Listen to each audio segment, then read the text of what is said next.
Oke, hari Jumat kemarin tanggal 30 April 2021 IHSG ditutup di level 5.995,6. Artinya secara year to date ya, secara akhir tahun 2020 sampai April 2021 IHSG hanya naik 0,28% saja. Nah, kemudian kami mengadakan survei ya, kami mengadakan polling baik di grup Telegram kami maupun juga di channel ini, dan hasilnya pun cukup mengejutkan ya, bahwa mayoritas dari hasil survei tersebut menyebutkan bahwa kinerja portofolio mereka masih di bawah IHSG. Ya mungkin Anda yang juga sedang nonton channel ini, portofolio Anda mungkin juga masih di bawah IHSG ya. Artinya apa? Artinya kalau kita lihat atau kita hitung bahwa IHSG hanya naik 0,28% saja, berarti portofolio Anda mungkin masih rugi ya, atau hanya sekedar BEP. Ya, nah, sekarang apa yang menyebabkan portofolio Anda bisa di bawah IHSG?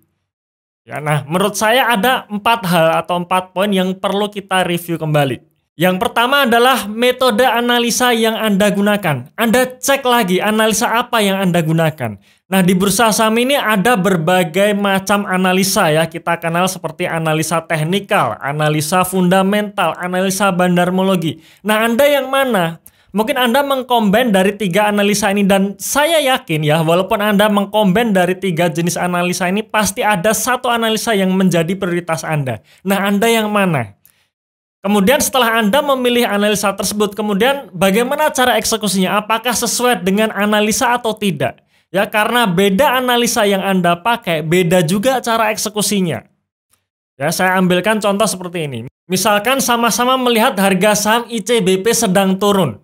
Kalau Anda seorang chartis sejati ya, Anda menggunakan analisa teknikal, ketika suatu saham tren harganya sedang turun dan menembus level supportnya, ya Anda harus disiplin jual gitu.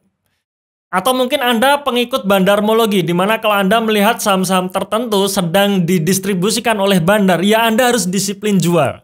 Nah, berbeda kalau Anda seorang value investor ya, seorang investor yang memiliki time horizon panjang yang menggunakan analisa fundamental dengan memvaluasinya. Kalau seorang value investor melihat nih, mumpung harga sahamnya sedang murah, ya Anda beli. Nah, itulah salah satu contoh perbedaan cara mengeksekusi. Jadi beda analisa, beda cara eksekusinya, dan Anda yang mana. Kemudian masalah metode analisa yang Anda pilih ini juga dipengaruhi oleh time horizon Anda. Apakah Anda memiliki time horizon yang panjang atau pendek? Kalau misalkan Anda seorang value investor ya, Anda menggunakan analisa fundamental dengan memvaluasinya, maka harus dan wajib Anda memiliki time horizon yang panjang, bukan pendek gitu. Ya, kemudian bagi Anda yang memilih untuk mengikuti bandar atau menggunakan analisa bandarmologi, ya time horizon Anda harus pendek gitu, nggak bisa panjang. Jadi nggak bisa kalau misalkan Anda memiliki time horizon panjang, Anda pakai bandarmologi. Ya menurut saya nggak bisa, nggak efektif. Anda akan ragu-ragu ketika Anda pegang saham tertentu yang Anda hold lama, tiba-tiba dalam jangka pendek ini bandar terus mendistribusikan sahamnya. Nah, Anda akan ketakutan sendiri gitu. Begitu juga sebaliknya, Anda nggak bisa menggunakan value investing ini untuk time horizon yang pendek. Ya, mau misalkan perusahaan tersebut labanya naik 100%, tapi yang namanya sentimen buruk datang, yang namanya bandar sedang distribusi barang, tetap harga sahamnya akan turun, nggak akan naik gitu.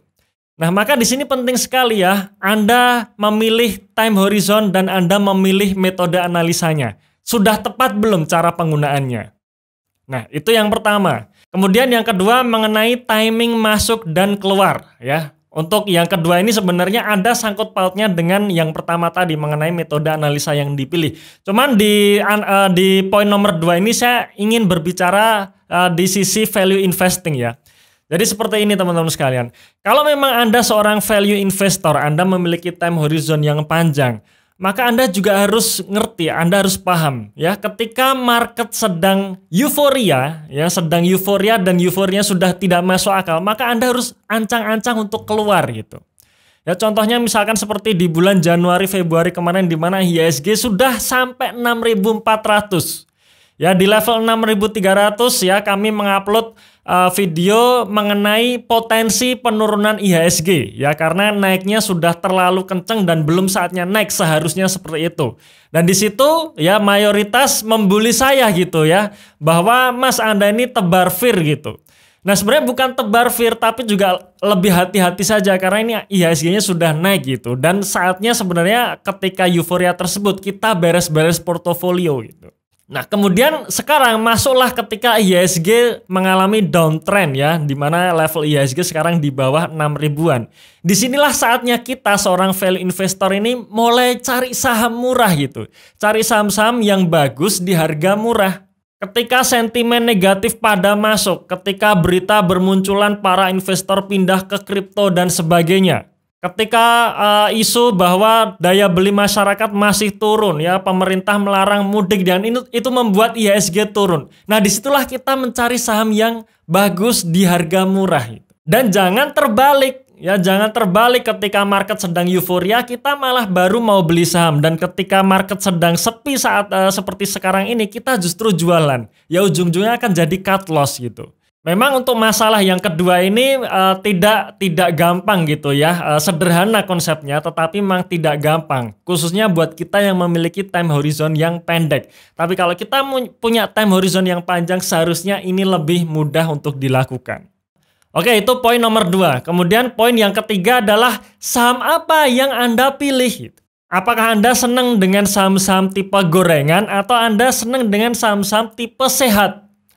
Karena dua saham ini memiliki pola pergerakan harga saham yang jauh berbeda. Kalau Anda memang suka dengan saham gorengan, maka Anda harus mau meluangkan waktu untuk melihat atau memonitor pergerakan harga saham ini setiap saat gitu. Karena yang namanya saham gorengan itu naiknya kenceng, turunnya pun juga kenceng gitu. Kalau Anda tidak keluar sebelum harga sahamnya jatuh, ya Anda akan nyangkut di atas gitu. Nah, maka penting kalau misalkan Anda suka dengan saham gorengan, Anda memang harus meluangkan waktu untuk melihat chart setiap saat. Nah berbeda kalau misalkan Anda sibuk yang nggak punya waktu ya, yang Anda sibuk ngantor, kerja, kesibukannya padat, stres tinggi di pekerjaan utama Anda. Ya saya sarankan jangan masuk di saham gorengan gitu. Anda pilih saham yang sehat saja. Memang kalau Anda pilih saham sehat, harga sahamnya akan lambat gitu. Cuman ini nggak masalah kalau Anda memang nggak punya waktu untuk memonitor chart setiap hari. Ya Anda beli saham yang bagus di harga murah, habis itu Anda tinggal, Anda bisa ngantor ya, bisa fokus ke bisnis Anda dengan tenang. Sahamnya mungkin belum naik saat ini, nggak apa-apa, Anda tunggu saja gitu. Kecuali kalau memang Anda pekerjaan utama Anda adalah seorang trader harian gitu ya. Ya kalau Anda seorang trader harian yang Anda memang meluangkan waktu untuk mau pusing-pusing di bursa saham, ya saran saya Anda pilih saham gorengan, karena saham gorengan ini yang menawarkan profit tinggi dalam jangka waktu yang cepat gitu. Nah itu poin yang ketiga. Kemudian yang keempat mengenai money manajemennya. Ya yang keempat ini juga sangat penting ya.